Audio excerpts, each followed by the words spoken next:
Bienvenue à tous pour ce nouveau numéro du Focus de la semaine consacré aux faits saillants de l'actualité nationale et internationale.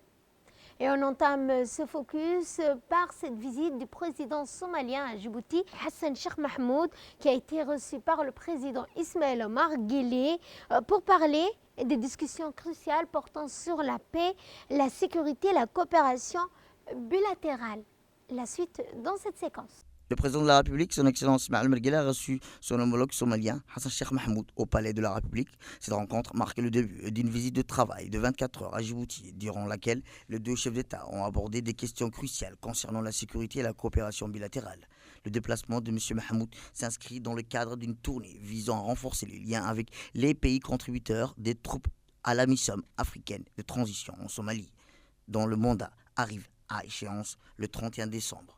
Les discussions ont principalement porté sur le processus de transfert de responsabilités militaires aux forces armées somaliennes, essentiellement pour établir l'autorité de l'État sur l'ensemble du territoire somalien.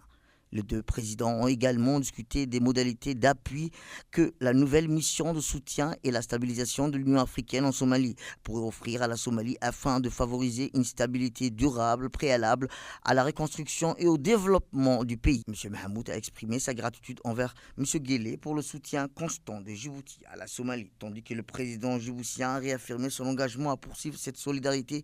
Un déjeuner officiel a clôturé cette rencontre, honorant la délégation somalienne. À l'issue de leur réunion, une déclaration conjointe a été publiée, soulignant l'engagement des deux nations pour la paix et la sécurité régionale. M. Mahmoud a salué les efforts du président djiboutien dans les initiatives de consolidation de la paix en Somalie et a mis en avant le rôle des forces de défense nationales de Djibouti et des forces armées nationales somaliennes dans la lutte contre le terrorisme.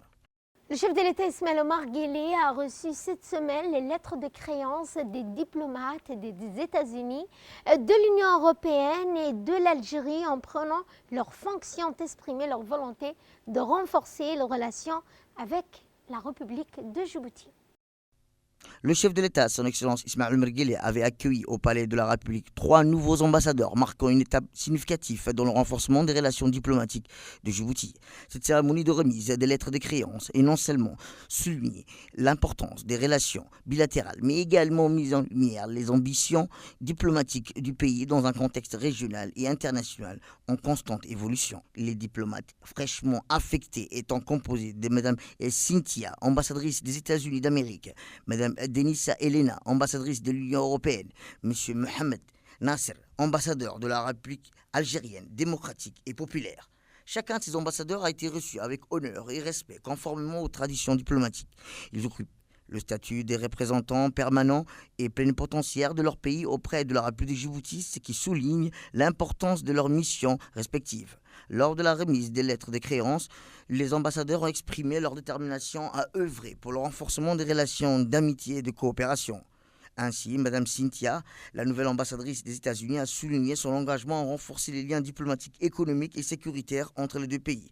Elle a décrit Djibouti comme un pays stratégique dans la Corne de l'Afrique, essentiellement pour la sécurité régionale et la croissance économique. Dans son allocution, elle a également rendu hommage au leadership du président de la République, son Excellence Ismaël Omar Guelleh, affirmant que sous sa direction, Djibouti a réalisé des avancées significatives dans la promotion de la paix et la stabilité. De son côté, Mme Denissa Elena, l'ambassadrice de l'Union européenne, a exprimé l'attachement de l'Union européenne à renforcer ses relations avec Djibouti. Elle a souligné que le pays est un partenaire très important pour l'Union européenne, notamment en ce qui concerne sa politique active de résolution des conflits et de promotion de la paix. Quant à M. Mohamed Nasser, l'ambassadeur algérien, il a également mis en avant sa volonté de renforcer l'entraide et la collaboration entre Djibouti et l'Algérie. Dans un discours empreint de gratitude, il a exprimé ses sentiments de fraternité envers le peuple djiboutien, évoquant un esprit de fraternité, d'amour et d'amitié qui unit les deux nations. Le président de la République, son Excellence Ismaël Omar Guelleh, a, comme à son habitude, souhaité la bienvenue aux nouveaux ambassadeurs avec chaleur et respect. Il a réaffirmé le soutien total de son gouvernement dans l'accomplissement de leur noble mission. Cette cérémonie de remise des lettres de créance n'était qu'un simple rite diplomatique. Elle représente un engagement renouvelé envers la coopération internationale et le renforcement des liens entre Djibouti et ses partenaires. Dans un monde de plus en plus interconnecté, ces relations diplomatiques sont essentielles pour assurer la stabilité et le développement durable dans la région. L'accueil de nouveaux ambassadeurs à Djibouti est le reflet d'une volonté politique forte et diversifiée de renforcer les partenariats internationaux en mettant l'accent sur la coopération bilatérale. Djibouti s'affirme comme un acteur clé dans la région et de la Corne d'Afrique, cherchant à promouvoir la paix, la sécurité et le développement économique. Les discours des ambassadeurs ont clairement indiqué que les relations entre Djibouti et leurs pays respectifs sont appelées à se renforcer, ouvrant la voie à de nouvelles opportunités de collaboration et à des croissances mutuelles. Nous allons parler énergie avec cette journée mondiale de l'énergie qui s'est tenue sous les auspices du Premier ministre Abdelkader Kamel Mohamed. Rappelons que le thème retenu cette année est l'efficacité énergétique, moteur du développement durable à Djibouti. Explication. La journée mondiale de l'énergie, instaurée depuis le Forum mondial de l'énergie à Dubaï en 2012, rappelle l'importance d'un accès universel à une énergie abordable, durable et propre. Actuellement, selon l'Agence internationale de l'énergie, 1,5 milliard de personnes vivent encore sans électricité, soulignant ainsi les défis mondiaux persistants dans ce domaine. À Djibouti, cette célébration a pris une dimension particulière, alors que le pays tente de réduire sa dépendance énergétique principalement liée aux importations. La cérémonie a réuni de nombreux membres du gouvernement, dont le Premier ministre et le ministre de l'Énergie, le Younis Al-Guedi, ainsi que des parlementaires, des représentants du système des Nations Unies, des acteurs du secteur énergétique. L'objectif était de mettre en lumière les initiatives prises pour améliorer l'efficacité énergétique et de favoriser un développement durable. Le thème de cette année souligne l'engagement du gouvernement djiboutien à optimiser la consommation énergétique pour réduire la dépendance énergétique et lutter contre le changement climatique. Le ministre de l'Énergie a insisté sur l'importance d'adopter les pratiques innovantes pour garantir un accès équitable à une énergie durable et abordable, tout en mobilisant tous les acteurs nationaux pour une transition énergétique réussie. La cérémonie a été ponctuée par un panel d'experts discutant des défis et des opportunités d'efficacité énergétique comme le levier de développement durable à Djibouti. Les mécanismes de financement mettent en avant l'importance de l'innovation technologique et la coopération internationale.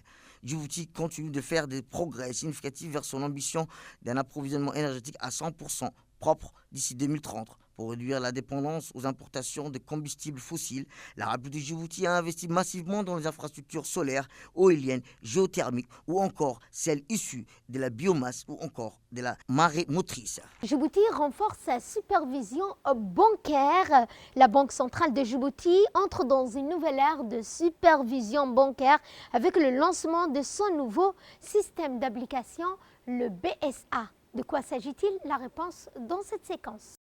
Sous la direction de M. Hassan Moussa, directeur exécutif de la Banque centrale de Djibouti, a annoncé le lancement d'un projet majeur, la mise à jour de son système Banking Supervision Application. Ce projet réalise une collaboration avec des équipes d'experts de la Banque centrale du Mozambique, représentant une avancée significative dans la modernisation des outils de supervision bancaire du pays.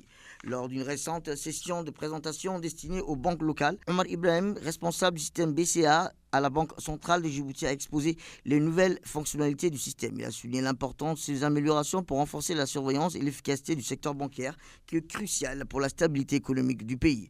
Les mises à jour du système BCA permettront à la Banque centrale de Djibouti de mieux suivre les institutions financières.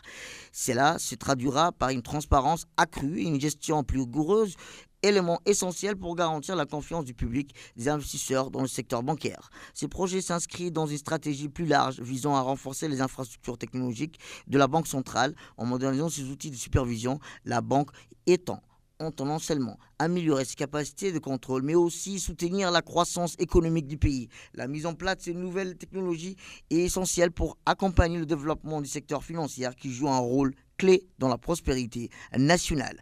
La Banque centrale de Djibouti tient à exprimer sa profonde gratitude à l'équipe de la Banque centrale du Mozambique pour son expertise, son engagement tout au long de ce projet stratégique. Ce partenariat illustre l'importance de la coopération régionale dans le renforcement des systèmes financiers en Afrique. Et dans l'actualité internationale et régionale, nous allons au Kenya pour parler de cette start-up qui facilite le déplacement des personnes handicapées. La plupart des véhicules de transport public au Kenya ne sont pas conçus pour accueillir les personnes en fauteuil roulant ou aux mobilités réduites. Pour les personnes handicapées qui se déplacent à Nairobi, des services comme Ace Mobility sont donc un pas dans la bonne direction pour leur faciliter la vie. Inspiré par la recherche d'une solution de transport pour ces handicaps, M. Gatoula, aujourd'hui âgé de 27 ans, a créé Ace Mobility pour aider les personnes à surmonter leurs difficultés de mobilité et à se déplacer plus librement dans un endroit à l'autre. Jusqu'à présent, la start-up Ace Mobility dispose d'une flotte de 15 véhicules. Selon le Fonds des Nations Unies pour la population, les personnes handicapées représentent 2,2% de la population du Kenya, soit environ 0,9 millions de personnes. Le type des handicaps le plus courant dans le pays est celui lié à la mobilité qui représente 42% des cas. Le Kenya dispose d'un cadre juridique qui promet l'inclusion des personnes handicapées, y compris l'accès au transport public. Également dans l'actualité internationale, ce forum des BRICS qui s'est tenu à Moscou, un élan vers la croissance économique. La réponse dans ce commentaire. Les pays membres des BRICS ont déclaré l'importance croissante des BRICS dans l'économie mondiale. Plusieurs dirigeants d'autres pays membres comme l'Afrique du Sud, l'Éthiopie, l'Égypte ont également pris la parole par visioconférence. Dans son allocution, M. Poutine a annoncé que le produit intérieur brut des pays des BRICS avait dépassé les 60 milliards de dollars l'année dernière, représentant environ 37% du PIB mondial, un chiffre supérieur aux 29,3% des pays du G7. Il a affirmé que l'écart se creusera inévitablement, mettant en avant le potentiel de croissance des BRICS. Le président russe a précisé que les actions des BRICS ne sont pas dirigées contre d'autres nations, mais visent plutôt à promouvoir le développement durable et le bien-être des pays, des peuples membres. Ce message positif a été bien reçu par les participants du forum, qui perçoivent de nombreuses opportunités pour leurs entreprises dans les pays des BRICS, notamment dans le secteur des infrastructures. M. Moussi Mazouba, président de la section sud-africaine du Conseil des entreprises des BRICS, a déclaré « Pour l'Afrique du Sud, le continent africain, l'opportunité offerte par les BRICS est absolument énorme. L'Afrique du Sud a déjà enregistré une croissance de ses échanges commerciaux grâce à sa présence au sein des BRICS. » Et c'est ainsi que se referme ce focus. Merci à vous de nous avoir suivis. Excellente fin de semaine à toutes et à tous.